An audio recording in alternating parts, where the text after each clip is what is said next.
The Journal of Wall Grimm 160, Living with Howard, Assholes, Technology, Girls, and Pheromone Phenomenon, posted on February 7, 2014 by Sage Doyle. February 7, 2014. Today I want to talk about 4 things.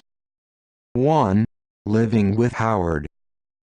2. Assholes. 3. Technology.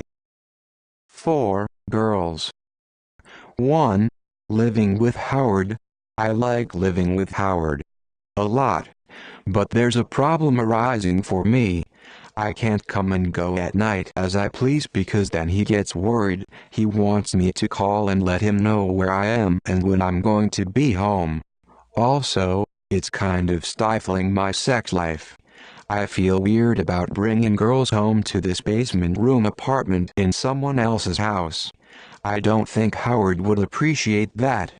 Also, and this has nothing to do with Howard, but since I'm not drinking or drugging anymore, I feel like I have no life apart from school, work, and Blues Monday.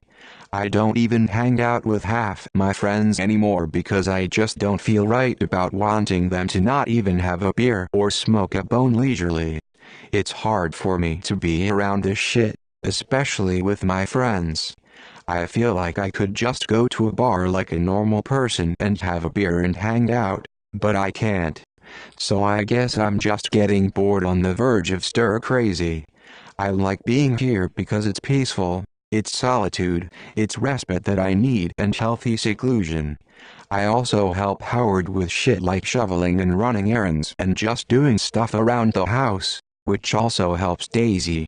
But I'm a gypsy. I need to wander, to move, to have some kind of energy action. I want to hang out with my friends, but I don't know if I can. 2. Assholes. I'm so sick of people being assholes. Now this is just a generic statement. There are so many fucking assholes in the world. Sometimes I think they're planted there just to piss me off. There's a lot of good people too, but this subject is about the assholes. The worst thing about these people is, not that they're assholes, but it's the person they provoke me to become. It's like a test of my character to stay a nice guy when I encounter them. It's mature and civilized to smile and walk away and let them feel like the assholes they really are.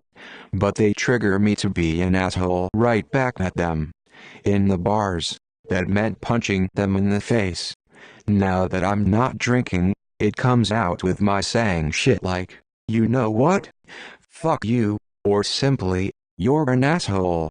The worst part is when I witness retribution and there's this sinister side to me that's gratified. Because I love to see an asshole doing something stupid just so I can think inside my head how stupid they are and know that I'm not stupid because I never do the stupid things they do. I love that shit. Just rewards. It's like their own stupidity carries out my natural need for Sicilian vendetta. But that's not necessarily a good part of me. So I hate assholes for causing me to be an asshole too. 3. Technology. Because I've traveled and met all kinds of people, and for the most part avoid technology apart from texting and using my phone like a phone. Go figure. I feel privileged to really see people. There's a certain sociodemographic. I think I made this word up, but I like it, that doesn't use much technology. They're sparse and dispersed. But when you find them, you can have conversations. What is a conversation? You might ask, oh wise yet innocent invisible journal-reading people. Well, it's when there's audible dialogue between 2 or more human beings as they use words to describe subject matter which interests or upsets them. Simply put, conversation is the ultimate wireless connection. And it's free. Technology has taken away people's ability to listen. You try to talk to someone and they're answering their phone or texting or researching the reference you make. They experience something cool and immediately it's online and accessible to the entire world for all posterity. I know there is an amazing phenomenon through online connection and it can be a powerful instrument for making positive things happening and all that. I see the value in it and I appreciate it. But that's the internet, for people far away and out of reach, not people you're sitting and having lunch with who are actually texting with someone who isn't even there. Yeah, thanks. Seriously, people don't know how to communicate, really listen, or interact on a personal level. We're all too distracted and self-absorbed. I'm like that too sometimes, but it's not because of technology when it comes to me. When you listen to people, all people, you hear them, and you build your knowledge of the essence of humanity, in all meanings of the word, particularly as both a condition and a tribe. 4. Girls. Okay, all that bitching pisses me off. I hate to be negative, so I'm going to talk about girls. Let me just say that I love girls.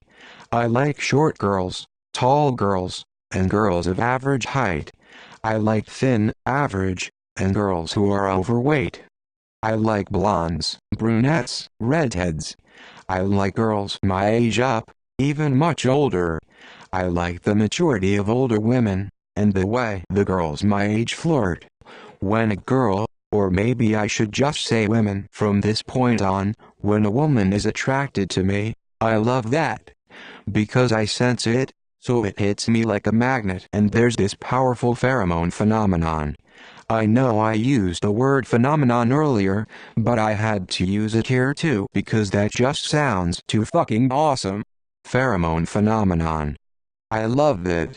Anyway, this pheromone phenomenon is like this magnetic energy creating mutual horniness. And you walk away from it like you just had a mental orgasm. I just love all women. They're all freaking beautiful when they smile. I love to see a woman smile. Now I'll close with a story about a smiling young woman. Thursday after statistics gets out at 9:15, I have the whole day until 2:00 before my next class. So sometimes I just kind of hang around the campus, do whatever. Thursday, I was outside the building smoking a cigarette and reading one of my textbooks when a smiling young woman approached me. Her name is Cassidy. First she asked about an assignment. Next she asked, and this dumbfounded me, "Are you the kilted cowboy gunslinger?" And of course, if she'd seen that video, she'd recognize me because of my Eastwood and Stepping Wolves, I guess, I hope. I was like, "You saw that?" She responded, "Everyone's seen that, and we all think it's you." Yeah, that's me. Then she got all shy and giggly and blushing and of course they turned me on. Then she asked if I wanted to go get a coffee, so I said yeah, and we talked. Well, she talked mostly. She talked a lot, said she was nervous like I was a celebrity.